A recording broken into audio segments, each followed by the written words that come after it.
Today, we're diving into a source that makes a pretty huge accusation. The argument is that the prosecution against the We Build the Wall organizers wasn't really about justice at all, but was actually a politically motivated hit.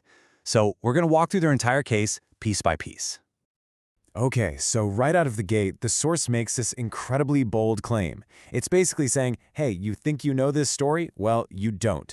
The whole thing is framed as a hidden narrative, something the mainstream news has supposedly covered up. So to really get a handle on this perspective, we're going to follow their roadmap.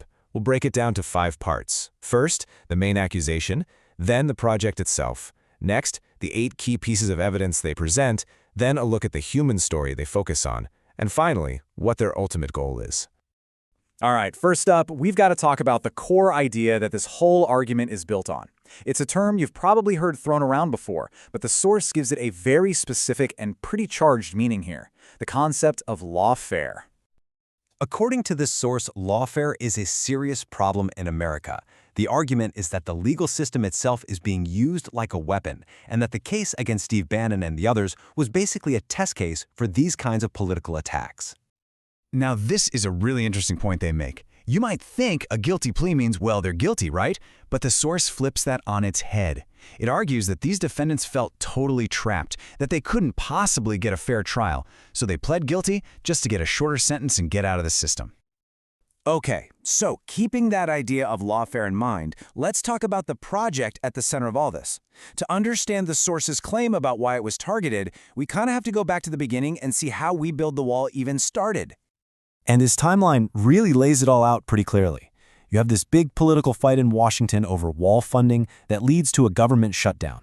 That deadlock is what sparks the citizen-led GoFundMe, and it just explodes, raises $25 million, and then boom, federal charges come down, Bannon gets a pardon from Trump, but then New York State jumps in with its own set of charges.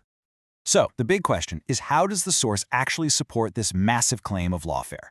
Well, they don't just say it, they lay out 8 specific points, 8 arguments they believe prove that the prosecution was bogus. So, let's dig into each one.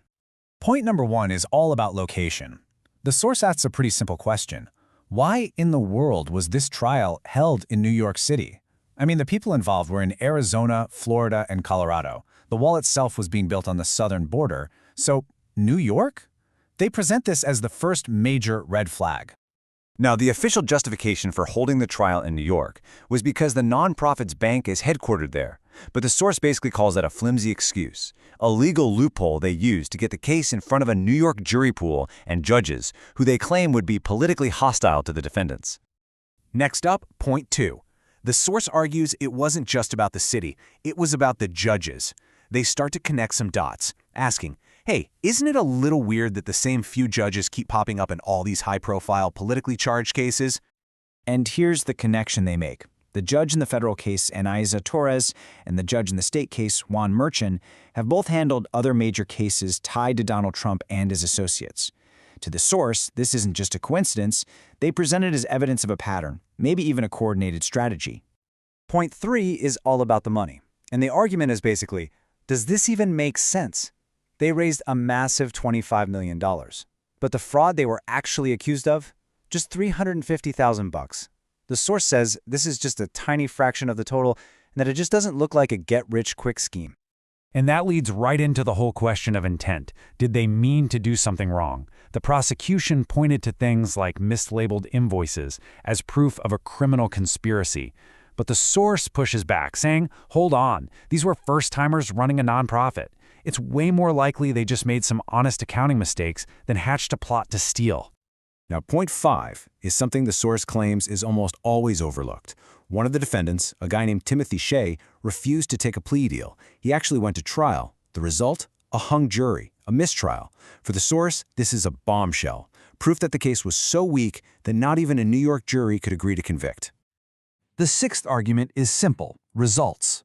How can you call this a scam, they ask, when they actually built a wall? The source claims they put up nearly 4 miles of barrier and did it for a fraction of what it would have cost the government. They frame it as a success, not a fraud. Okay, but what about the fact that it was Trump's own Attorney General, Bill Barr, who brought the charges in the first place? Well, the source has an answer for that.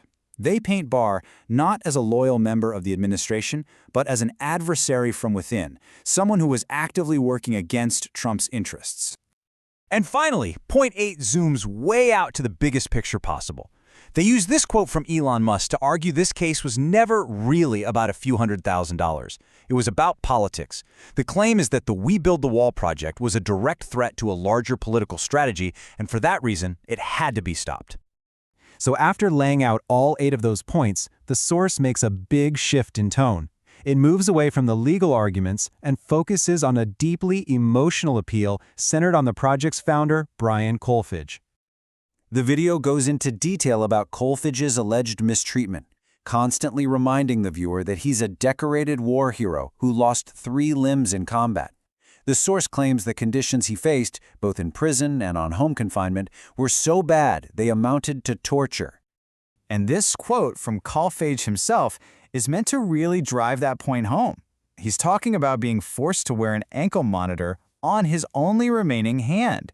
The source presents this not as some standard procedure, but as a deliberately cruel and humiliating act.